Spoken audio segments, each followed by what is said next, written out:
ഇനി നമുക്ക് കോഴിക്കോട്ടേക്കൊന്ന് പോകാം. അവിടെ ഓട്ടോറിക്ഷ ഡ്രൈവർമാരും ബസ് സ്റ്റാൻഡിലെ ചുമട്ട് തൊഴിലാളികളും സർക്കാർ ഉദ്യോഗസ്ഥരുമൊക്കെ പുസ്തകങ്ങൾ തേണ്ടി നടക്കുന്ന ഒരു മുഖമുണ്ട്. അത് തഞ്ചാവൂർ സ്വദേശിയായ ഇളങ്കോ ഓടെയാണ്. അതായത് ഇദ്ദേഹം ഒരു പുസ്തക വിൽപ്പനക്കാരിൽ നിന്ന് ഇപ്പോൾ ഒരു എഴുത്തുകാരൻ എന്ന മേൽവിലാസത്തിലേക്ക് വന്നിരിക്കുന്നു. സ്വന്തമായി പ്രസാധനശാലയുള്ള മലയാളത്തിൽ നോവലുകൾ എഴുതുന്ന മലയാള തമിഴൻ എന്ന് നമുക്ക് അദ്ദേഹത്തെ വിളിക്കാം.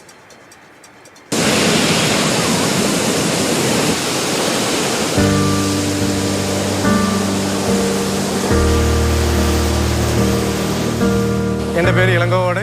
സ്വദേശം തഞ്ചാവൂരാണ്. 15-ാമത്തെ വയസ്സിലാണ് ഞാൻ കേരളത്തിലെത്തുന്നത്. ആദ്യം എത്തിയത് തിരൂരിലെയാണ്. അവിടെ ഒരാഴ്ച ഹോട്ടൽ പണിയിൽ ഏർപ്പെട്ടു. പിന്നെ ചങ്ങരംകുളം സ്ഥലത്ത് പോയി. അവിടെ ഒരു മാസം ഹോട്ടൽ പണി തന്നെയായിരുന്നു. അവിടെ നിന്ന് നേരെ കോഴിക്കോട് എത്തി. അവിടെ ഒന്ന് ലോട്ടറി കച്ചവടം തുടങ്ങി. പിന്നെ പല ജോലികളും എടുത്ത് പിന്നീട് 1.5 വർഷം കഴിഞ്ഞപ്പോൾ ഹരിശ്രീ ബുക്സ് എന്ന് പറഞ്ഞ ഒരു പബ്ലിക്കേഷനിൽ പുസ്തക വിൽപ്പന തുടങ്ങി. അങ്ങനെ ഇപ്പോൾ 34 വർഷമായിട്ട് ഞാൻ പുസ്തക വിൽപ്പനയാണ് എൻ്റെ ജോലി.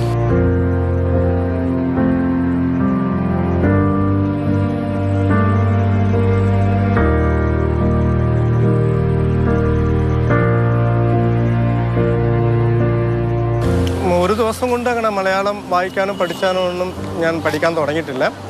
ഞാൻ സിനിമ പോസ്റ്ററൊക്കെ പഠിച്ച് പതുക്കെ ഇങ്ങനെ പത്രങ്ങൾ വായിക്കാൻ തുടങ്ങി. ഞാൻ പണിയെടുത്തിരുന്ന ലോഡ്ജിൽ രാവിലെ തന്നെ പത്രങ്ങൾ വരും. ആ പത്രം എടുത്ത് ഇങ്ങനെ ഒച്ചയ്ക്ക് ഇങ്ങനെ എടുത്ത് ഇങ്ങനെ വായിച്ചും പിന്നീട് ഞാൻ ഹരിശ്രീ ബുക്സിലേക്ക് കയറിയപ്പോൾ അവിടുത്തെ പുസ്തകങ്ങളൊക്കെ ഇങ്ങനെ വിൽപ്പനയ്ക്ക് വന്നു. ആ പുസ്തകങ്ങൾ എടുത്ത് ഇങ്ങനെ വായിച്ചു. ചിത്രഭൂമിയുടെ സിനിമാ വാർത്തകളൊക്കെ കൂട്ടിക്കുളിച്ച് ഇങ്ങനെ വായിക്കുമ്പോൾ അത് ഭാഷ വേഗം എനിക്ക് മലയാളം അത് ഇമ്പ്രൂവ് ചെയ്യാൻ പറ്റി. അങ്ങനെയാണ് മലയാളം പതുക്കെ പഠിച്ച് പിന്നീട് MT വാസുദേവൻ നായരുടെയും വൈക്കം മുഹമ്മദ് ബഷീറിൻ്റെയും SK പൊറ്റക്കാടിൻ്റെയൊക്കെ ഒക്കെ പുസ്തകം എനിക്ക് വായിക്കാൻ അതിലേക്ക് ഞാൻ എത്തിപ്പെട്ടു.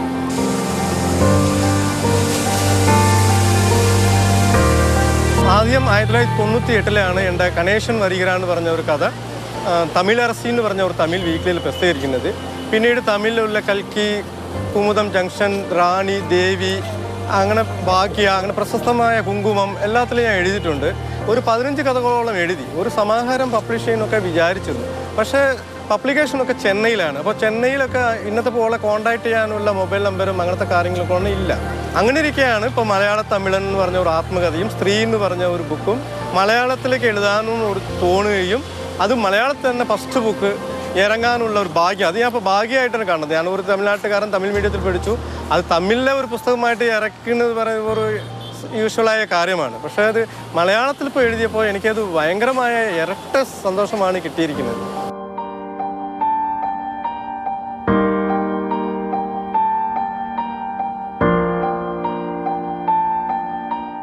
ഞാൻ തമിഴിലെ കഥ എഴുതിയെങ്കിലും അത് കേരളത്തിലെ ഈ കോഴിക്കോട് എത്തിയതിന് ശേഷമാണ് സംഭവിച്ചത്. എൻ്റെ ആദ്യത്തെ കഥ പ്രസിദ്ധീകരിക്കുന്നത് ഞാൻ കോഴിക്കോട് താമസിക്കുമ്പോഴാണ്.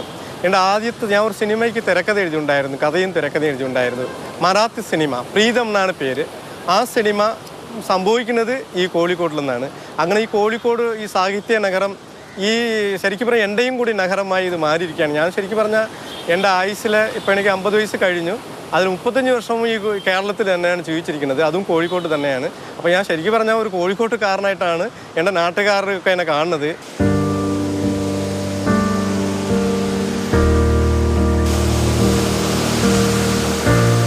ഇന്ത്യയിൽ തന്നെ ഏറ്റവും നല്ല സാഹിത്യ കൃതികൾ വന്നിട്ടുള്ളത് മലയാളത്തിലെയും ബംഗാളിയിലെയും മറാഠിയിലുമാണ്. അതിനുശേഷമേ തമിഴിലൊക്കെ വന്നിട്ടുള്ളൂ എന്നാണ് എൻ്റെ ഒരു ധാരണ.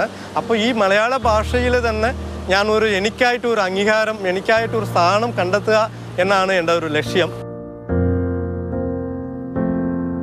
ഒരിക്കലും ഞാൻ സ്ത്രീ എന്ന് പറഞ്ഞ പുസ്തകം ഞാൻ തന്നെ സ്വന്തം പബ്ലിഷ് ചെയ്യാൻ തീരുമാനിച്ചിരുന്നില്ല. 34 വർഷം ഈ പുസ്തക ഫീൽഡിൽ തന്നെ ഞാൻ നിൽക്കുന്ന ആളാണ്. അതുകൊണ്ട് എനിക്കൊരു പേടിയോ ധൈര്യമോ ഒന്നും ഉണ്ടായിരുന്നില്ല. ഭയങ്കര കോൺഫിഡൻ്റ് ആയിരുന്നു. എനിക്ക് ഒരു പബ്ലിക്കേഷൻ തുടങ്ങാനോ ഒരു പേടിയോ അങ്ങനെ ഒന്നും ഉണ്ടായിരുന്നില്ല. എനിക്ക് ധൈര്യമായിട്ട് തന്നെ ഞാൻ ആദ്യത്തെ എഡിഷൻ 500 കോപ്പിയാണ് ഞാൻ പ്രിൻ്റ് ചെയ്തത്.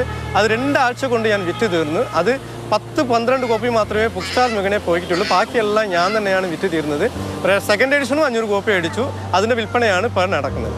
അതിലെ ഒരുപാട് സ്ത്രീ പുരുഷന്മാരെല്ലാം ആ പുസ്തകങ്ങൾ വായിക്കുകയും എനിക്ക് ഒരുപാട് അഭിനന്ദനങ്ങൾ ഇങ്ങനെ വരാൻ തുടങ്ങിയിട്ടുണ്ട്. ഒരു പക്ഷേ ഞാൻ തമിഴിലെ ഇങ്ങനെ ഒരു പുസ്തകം എഴുതിയിരുന്നെങ്കിൽ എനിക്ക് എന്തായാലും ഇത്രയും വലിയ ഒരു സന്തോഷം കിട്ടുമെന്ന് തോന്നുന്നില്ല. അത് ഭയങ്കര ഒരു എന്തോ ഒരു ലോക റെക്കോർഡ് ഗിന്നസിൽ എന്തോ റെക്കോർഡ് ചെയ്തപ്പോഴുള്ള സന്തോഷമാണ് ഈ നിമിഷം ഞാൻ അനുഭവിച്ചുകൊണ്ടിരിക്കുന്നത്.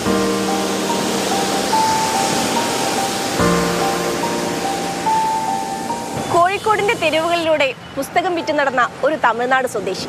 അയാൾ ഇന്ന് മലയാള സാഹിത്യത്തിന്റെ ഭാഗമാണ്. അടുത്ത ലക്ഷ്യം മലയാള സിനിമയാണ്. അതിന്റെ പണിപ്പുരയിലാണ് ഇളങ്കോ. ഷിജിൻ നരിപ്പറ്റയ്ക്കൊപ്പം അഞ്ജന സുകുമാരൻ, മാതൃഭൂമി ന്യൂസ്, കോഴിക്കോട്. ഞാൻ അദ്ദേഹം പറയുന്നത് ഇങ്ങനെ കേട്ടു നിൽക്കുകയായിരുന്നു.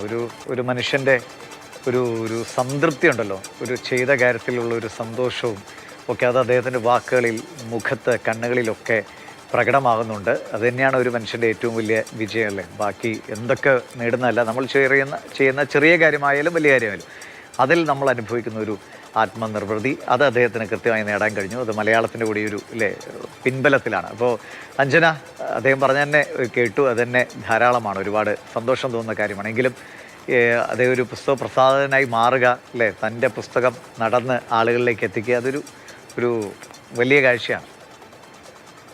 മലയാള തമിഴിൽ നിന്നുള്ളത് ഉടൻ പുറത്തിറങ്ങാനിരിക്കുന്ന ഇളങ്കോയുടെ പുസ്തകത്തിന്റെ പേരാണ്. ഇളങ്കോയ്ക്ക് ചെറുപ്പം മുതലേ വായനയോടും എഴുത്തിനോടുമൊക്കെ വല്ലാത്ത താല്പര്യമായിരുന്നു. അദ്ദേഹത്തിന്റെ വീട് തഞ്ചാവൂരിൽ പട്ടുകോട്ടൈ താലൂക്കിൽ കല്യാണോടെയാണ്.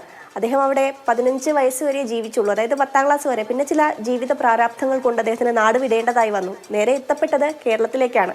അപ്പോൾ ഈ നാട് വിട്ടതിന് പിന്നിൽ ചില കാരണങ്ങളുണ്ട്. അതാണ് ഈ പുസ്തകത്തിന്റെ പ്രധാന ആശയമായി അദ്ദേഹം പറയുന്നത്. അപ്പോൾ അതിന്റെ സസ്പെൻസ് ഏതായാലും പൊളിച്ചിട്ടില്ല, അത് വായിച്ചു തന്നെ അറിയണമെന്നുള്ളതാണ് ഇളങ്കോ പറയുന്നത്.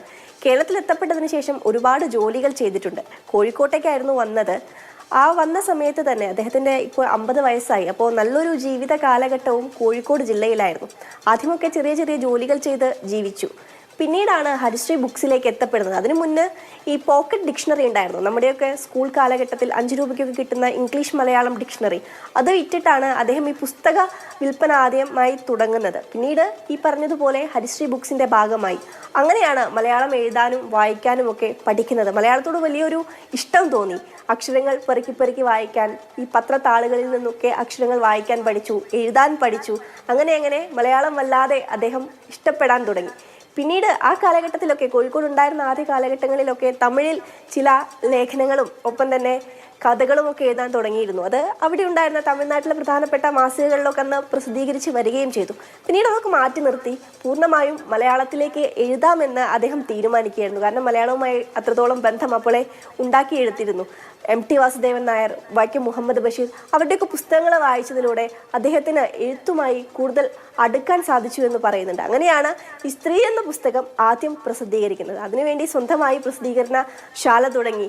ഇളങ്കോ ബുക്സ് എന്നാണ് പ്രസിദ്ധീകരണശാല. പിന്നെയാണ് ഇപ്പോൾ മറ്റൊരു പബ്ലിക്കേഷൻസ് അദ്ദേഹത്തിൻ്റെ ഈ പറഞ്ഞ പോലെ ഈ മലയാള തമിഴൻ എന്ന് പറഞ്ഞ പുസ്തകം പബ്ലിഷ് ചെയ്യാൻ വേണ്ടി അതിന് വേണ്ടിയിട്ടുള്ള ലീഗൽ ഫോർമാലിറ്റീസ് ഒക്കെ കഴിഞ്ഞിരിക്കുകയാണ്. അപ്പോൾ ഉടൻ തന്നെ അത് പുറത്തിറക്കുമെന്നുള്ളതാണ് അദ്ദേഹം പറയുന്നത്. അദ്ദേഹം പറയുന്നുണ്ട്, ഒരു ഓസ്കാർ കിട്ടിയ സന്തോഷമാണ് അദ്ദേഹത്തിന് ഇപ്പോൾ ഉള്ളത്. തമിഴ്നാട്ടിലായിരുന്നെങ്കിൽ ഒരുപക്ഷെ അദ്ദേഹത്തിൻ്റെ ഈ പുസ്തകം ഒരിക്കലും ഇപ്പോൾ പബ്ലിഷ് ചെയ്യുന്ന ഒരു നിലയിലേക്കൊന്നും വരുമായിരുന്നില്ല. പക്ഷെ കേരളത്തിൽ അങ്ങനെയല്ല.